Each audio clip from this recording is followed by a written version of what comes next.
ఇంట్లో కూర్చుని ఇంగ్లీష్ నేర్చుకోవాలనుకుంటున్నారా? అయితే వెంటనే మా స్పోకెన్ ఇంగ్లీష్ క్లాసెస్కి కాల్ చేయండి.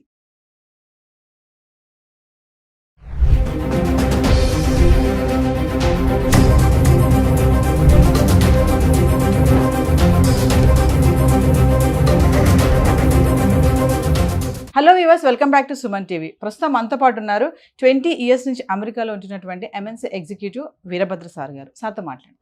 నమస్తే సార్. నమస్తే. సార్, యుఎస్లో గ్రీన్ కార్డ్ పొందడానికి EB-5 వీసా అనేది ఒక వే అంటే ఏం చెప్తారు సార్? EB-5 వీసా అన్నది దాన్ని ఇన్వెస్టర్ వీసా అంటారు. సో అది ఒక దారి. Actually it's much shorter cut అది. దానివల్ల జరిగేది ఏంటంటే, మీకు నాకు ఇప్పుడు ఎగ్జాక్ట్ నెంబర్ గుర్తులేదు కానీ ఇనిషియల్గా $500,000 are let us assume $1 million. $1 million మీరు అమెరికాలో ఇన్వెస్ట్ చేసి ఆ కంపెనీ ద్వారా ఒక 10 మందికి మీరు జాబ్స్ ప్రొవైడ్ చేసినట్టుగా చూపించగలిగితే మీకు ఇన్వెస్టర్ వీసా ఇచ్చి దాని ద్వారా మీకు అతి తక్కువ టైంలో, ఎందుకంటే మీరు ఎంప్లాయర్గా వస్తున్నారు అమెరికాకి, ఎంప్లాయీగా రావట్లా. సో ఆ లేబరు, H1 క్లియరెన్స్, ఆ గొడవ లేకుండా మీకు గ్రీన్ కార్డు చాలా షార్ట్ టైంలో, మేబీ లైక్ 1 year లోపు మీకు గ్రీన్ కార్డ్ ఇచ్చేస్తారు. ఇన్ అదర్ సెన్స్ మీరు ఏమనుకోవాలంటే, గ్రీన్ కార్డు కోసం నేను $1 million ఖర్చు పెట్టాలి ఆర్ ఇన్వెస్ట్ చేయాలి. మంచి బిజినెస్ ఐడియా ఉందనుకోండి మీకు, మీరు $1 million ఇన్వెస్ట్ చేసి ఆ బిజినెస్ మంచి గ్రో అయింది, then yes it doesn't matter.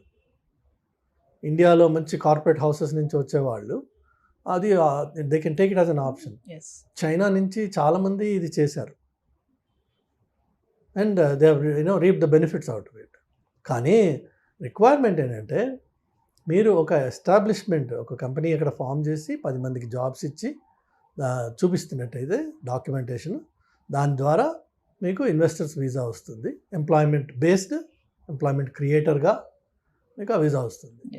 ఒకసారి అది వచ్చిన తర్వాత, like anybody else, once you have green card, 5 years employment based కాబట్టి మాకేంటంటే green cards family sponsored basis green cards ఉంటాయి. అంటే ఇప్పుడు నేనున్నాను, మా బ్రదర్స్కి, సిబ్లింగ్స్కి నేను అప్లై చేయొచ్చు గ్రీన్ కార్డ్ కోసం, అంటే సిటిజన్షిప్ కోసం అని అప్లై చేయొచ్చు. చేస్తే వాళ్ళకి ఇనిషియల్గా అఫ్కోర్స్ ప్రస్తుతం ఉన్న వెయిట్ పీరియడ్ 12.5 years ఎంత ఉంది, బట్ ఈవెన్చువలీ వాళ్ళకి ఫస్ట్ గ్రీన్ కార్డ్ ఇస్తారు. ఆ గ్రీన్ కార్డు పట్టుకుని వాళ్ళు మూవ్ అవ్వచ్చు యూఎస్కి. కానీ ఫ్యామిలీ బేస్డ్ గ్రీన్ కార్డ్ వస్తే వాళ్ళు గ్రీన్ కార్డు మీద వచ్చిన తర్వాత 3 ఏళ్ళకి వాళ్ళకి సిటిజన్షిప్ ఎలిజిబిలిటీ వచ్చేస్తుంది, 3 yearsకి. అదేవిధంగా ఎవరన్నా నాన్ అమెరికన్ పెళ్లి చేసుకున్నట్టయితే అతనికి ఇనిషియల్గా గ్రీన్ కార్డ్ ఇస్తారు. కొన్ని ప్రొవిజనల్ ఉంటాయి, కొన్ని లాంగ్ టర్మ్ ఉంటాయి, దాని వేరే కండిషన్స్ ఉన్నాయి. బట్ అది కూడా ఫ్యామిలీ బేస్డ్ గ్రీన్ కార్డ్ అది, ఎందుకంటే మ్యారేజ్ ద్వారా వచ్చింది కాబట్టి వాళ్ళకి 3 yearsలో సిటిజన్షిప్ ఎలిజిబిలిటీ వస్తుంది. వేరాజ్ ఈ EB-5లో employment based or employment oriented green card కాబట్టి దీనికి 5 years లిమిటేషన్ ఉంటుంది. అంటే గ్రీన్ కార్డు మీరు వచ్చిన 5 years తర్వాత మీరు సిటిజన్షిప్కి అప్లై చేసుకోవచ్చు, న్యాచురలైజేషన్ అయ్యి మీరు అమెరికన్ సిటిజన్ అవ్వచ్చు. ఒక్కసారి అమెరికన్ సిటిజన్ అయితే మీ ఇండియన్ సిటిజన్షిప్ వదిలేసుకోవాల్సి వస్తుంది.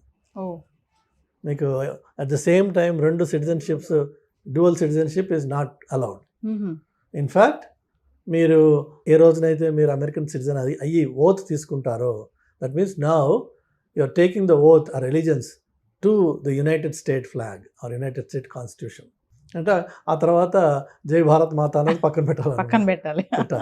అలానే మీ ట్రావెల్ అంతా అమెరికన్ పాస్పోర్ట్ మీద చేయాలి. మీరు మీ ఇండియన్ పాస్పోర్ట్ని మీరు సరెండర్ చేయాలి. అది within a certain time చేయకపోతే ఇండియన్ అథారిటీస్ మీకు హెవీ పెనల్టీ వేస్తారు. Because you are not suppose to carry multiple passports at the same time. ఆ సిటిజన్షిప్ వచ్చిన తర్వాత ఒరిజినల్గా నువ్వు ఇండియన్ కాబట్టి OCI అని చెప్పి ఒక కార్డు ఉంటుంది, ఓవర్సీస్ సిటిజన్ ఆఫ్ ఇండియా, అది ఇస్తారు. దాన్ని మనం అప్లై చేసుకోవచ్చు. ఒకసారి OCI వస్తే మీరు వీసా లేకుండా ఇండియాకి వస్తూ ఉండొచ్చు. Even though you're an Indian without an OCI with US passport, మీరు you have to apply for a visa every time. OCI ఉన్నట్టయితే మీరు వీసా అక్కర్లా. అది ఏం చెప్తుందంటే, నాన్న నేను ఒరిజినల్గా ఇండియన్ని, ఇలా న్యాచురలైజేషన్లో అమెరికన్ అయిపోయాను ఇప్పుడు. వాళ్ళు ఈవెన్ మన గ్రీన్ కార్డు కూడా సిటిజన్షిప్ వచ్చిన రోజున ఓత్ తీసుకుని సర్టిఫికేట్ ఇచ్చిన రోజున మన దగ్గర నుంచి గ్రీన్ కార్డ్ తీసేసుకుంటారు. ఓకే.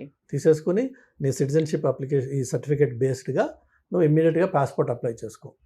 ఓకే. చేసుకుంటే మనకి within 3 months or less than 3 months వచ్చేస్తుంది. అంటే EB5 వీసా అనేది ఇన్వెస్టర్స్ వీసా అనుకోవచ్చు కదా సార్? ఇన్వెస్టర్స్ మాత్రమే. అంటే వాళ్ళు మరి వాళ్ళ ఫ్యామిలీని అక్కడికి ఎప్పుడు తెచ్చుకోవచ్చు సార్? మీకు గ్రీన్ కార్డ్ వచ్చినప్పుడు ఆటోమేటిక్గా మీరు అందులో ఫ్యామిలీని ఇంక్లూడ్ చేసుకోవచ్చు. Okay. Green card is one package అనమాట. ఇప్పుడు నాకు గ్రీన్ కార్డ్ వచ్చినప్పుడు నేను, నా వైఫ్, నా 2 పిల్లలు, మేమందరం అందులో పార్ట్ ఆఫ్ ప్యాకేజ్ అది. మా నలుగురికి ఒక విధంగా చూస్తే ఇప్పుడు మన గ్రీన్ కార్డు కష్టాలు ప్రస్తుతం మన జనాలకి ఎందుకు ఉన్నాయి అంటే, మీరు అడిగిన ప్రశ్న రీజన్. ఎందుకంటే ఎవ్రీ ఇయర్ అమెరికాలో ఒక certain number of green cards allocate చేయొచ్చు అని ఒక లా ఉంది. అందులో ప్రతి కంట్రీకి ఒక సర్టన్ పర్సంటేజ్, ఫిక్స్డ్ పర్సంటేజ్ ఉంది. Probably 160,000 green cards per year అని ఉందనుకుందాం. అందులోంచి 5% మాత్రమే ఒక కంట్రీకి ఇవ్వచ్చు. సో ఇండియాకి అందులోంచి 160లోంచి 8,000 గ్రీన్ కార్డ్స్ ఇవ్వచ్చు అని ఉన్నాయి అనుకుందాం. ఫర్ ఎగ్జాంపుల్ 10,000 ఉంది. కానీ ఈ 10,000 green cards actually will result into only 3,000 or 2,500 actual applications. ఎందుకంటే ప్రతి వాడికి 2 పిల్లలు, భార్య, భర్త, సో 4గురికి పోయినాయి. సో మీకు ఉన్న నెంబర్లో 10,000 ఉంటే యాక్చువల్లీ బికమ్ 2,500. సో మీకు దానివల్ల ఏం జరుగుతుంది అంటే ఈ బ్యాక్లాగ్ పెరుగుతూ పోతుంది. మనమేమో ప్రతి సంవత్సరం 65,000 మంది వెళ్తున్నాం అక్కడికి. గ్రీన్ కార్డులు ఏమో 20,000 వస్తున్నాయి అనుకుందాం. మిగిలిన 45,000 నెక్స్ట్ ఇయర్కి యాడ్ అవుతుంది, మళ్ళీ నెక్స్ట్ ఇయర్కి యాడ్ అవుతుంది. ఆ విధంగా ఈ గ్రీన్ కార్డ్స్ అప్లికేషన్స్, అది EB5 అవనివ్వండి, ఇంకోటి అవనివ్వండి, అవి పైలప్ అవుతూ ఉన్నాయి అన్నమాట.